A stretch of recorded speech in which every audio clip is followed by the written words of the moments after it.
Hi guys, Bimbi Moto here. Sa video na to ay meron tayong i-unbox na welding machine, no, na gagamitin natin dito sa ating pag-DIY sa mga motor. So ngayon guys ay ipapakita ko sa inyo yung welding machine na to.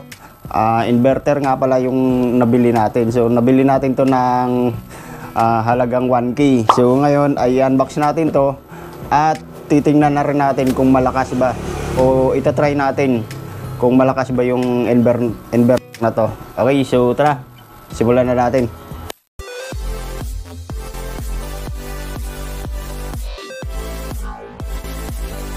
Okay guys, bago nga pala natin to bubuksan, kung bago ka lang dito sa aking channel, huwag mo kalimutang mag-subscribe at syempre pindutin mo na rin yung notification bell para update ka sa mga susunod natin na upload. At i-like mo na rin tong video na to kapag nagustuhan mo. So tara, buksan na natin to. So ngayon guys, sa pagbukas nga pala natin ito ay ilalabas natin lahat yung laman dito sa harap, okay? So yan, silyado pa siya, no? So itong welding machine na to is nabili lang natin to ng halagang 1K sa online, okay? So ngayon bubuksan na natin.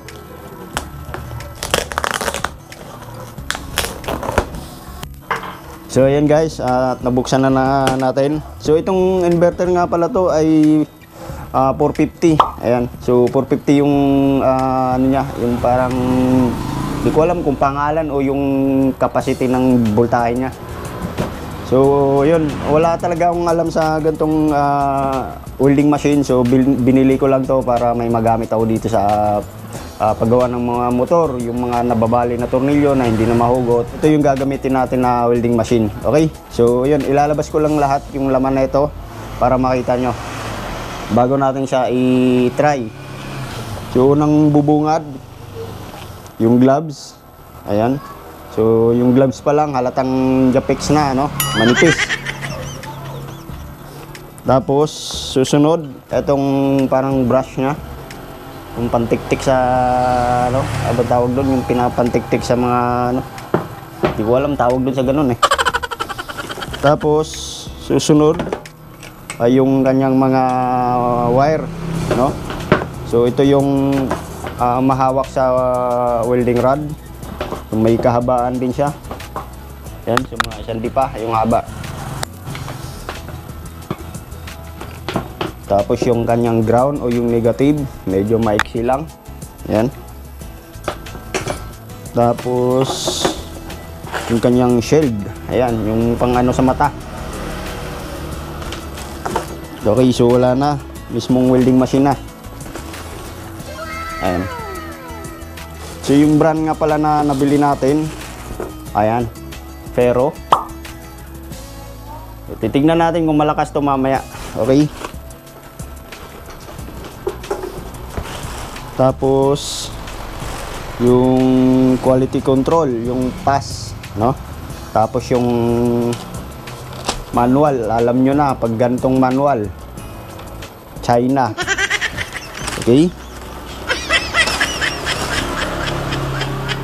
Tapos yung parang ano sa goggles yata, oh. Ayan, para dito.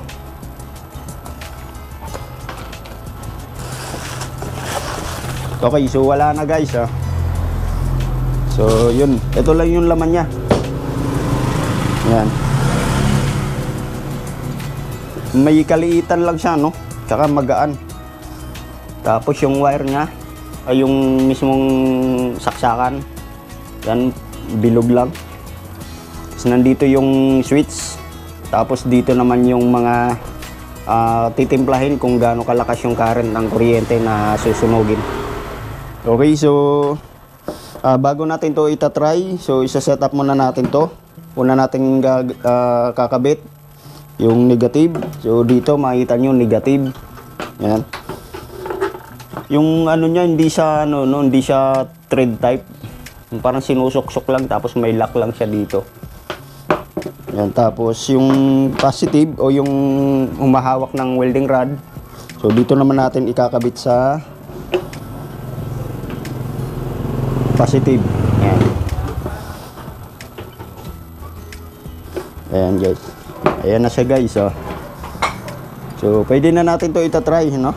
So, disclaimers lang guys, hindi po ako expert sa mga gantong aparato at hindi ko alam kung paano to titimplahin. So, ngayon, itatry lang natin kung gumagana siya o yung sumusunog ba talaga siya ng welding rod. So, tara, tatry na natin. Okay guys, ito na yung ating welding machine. So, bago natin siya itry, sasaksak muna natin.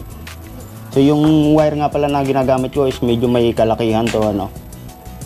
Ayan, so saksak natin, tapos bubuksan natin kung gumagana.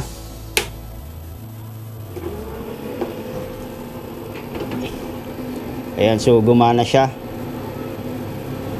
Okay, so itong dalawang to, hindi ko alam kung anong function tong kabila. Ito, ang alam ko, ito yung penetration eh. Ayan, so hindi ko talaga alam kung paano siya timplahin. Ayan.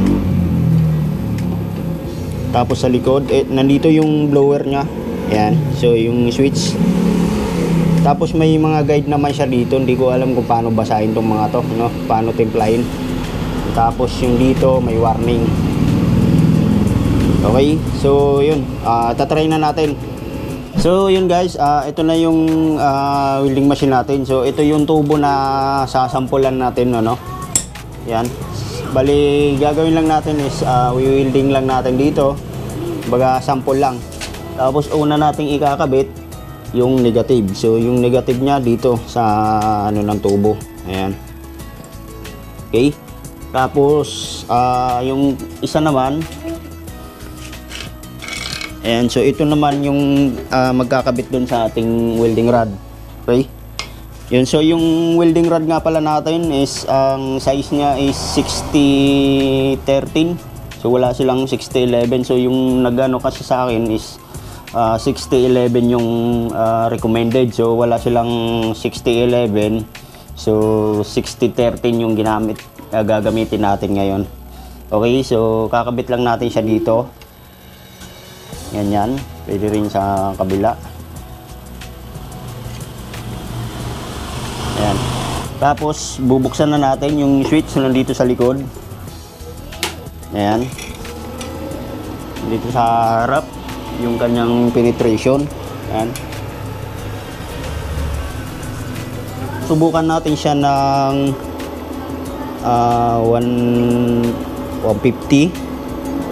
Tapos yung ito ano daw to eh, yung current. So lagay natin sa gitna. Okay guys, bago tayo magsimula, kailangan natin ng protection sa mata, no? So ito hindi ko gagamitin dahil natatanggal siya yung pinakaano ng salamin. So bibili na lang panibagong ganto, yung welding mask na ano, yung auto darkness. Yan. So hindi natin to gagamitin.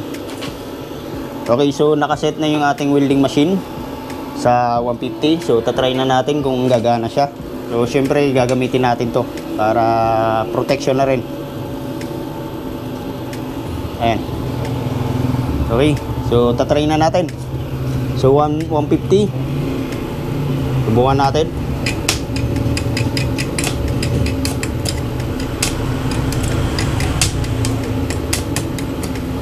Mahina.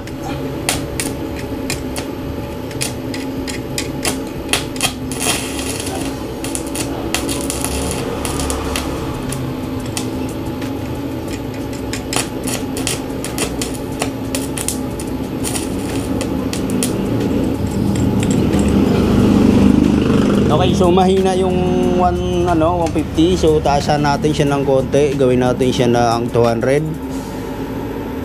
Ayan, so 200. So try natin ulit.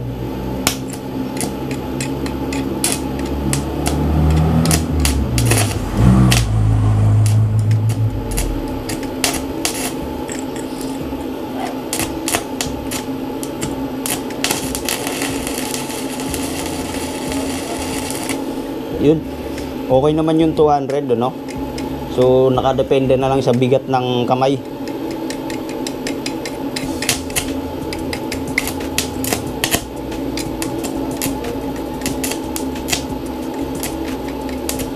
Ayaw, so taas pa tayo ulit.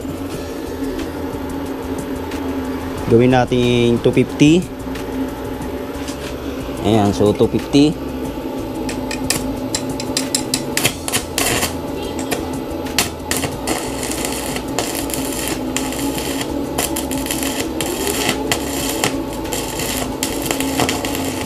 Yun, okay yung 250. So taasan pa natin ulit. Gawin natin siyang 300. Ay, yung sa kabila pala.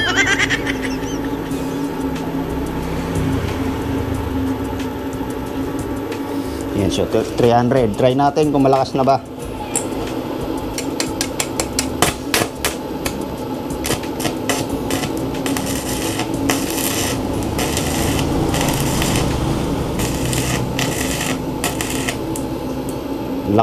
Malakas yung 300, no?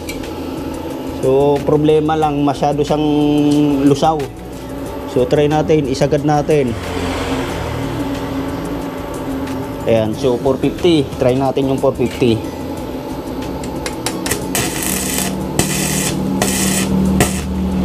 Grabe lakas.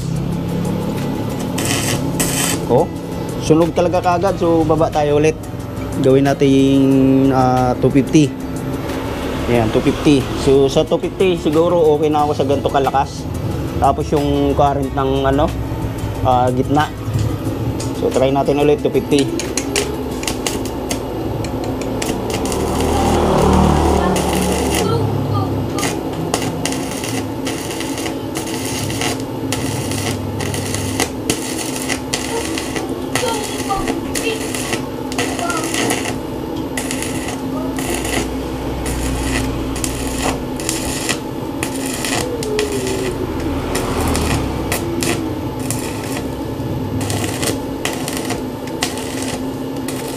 Ayos. Okay, hindi ka nalugi sa 1K mo. Pwede na sa mga DIY. Yan, so patayin muna natin. Sakit sa mata. So yun guys, okay naman yung welding machine na to. So para sa akin is goods na to sa mga DIY na gagawin natin. At yun, panalo ka na. Okay. So yun guys, at na-try na nga natin yung ating portable welding machine, ano? So yun, nakita nyo naman kung gaano siya kalakas. Kahit ganito lang siya kaliit. Okay. So yun guys, at hindi nalugi yung ating 1K sa inverter na to. So yun lang guys, at maraming salamat. Bye bye.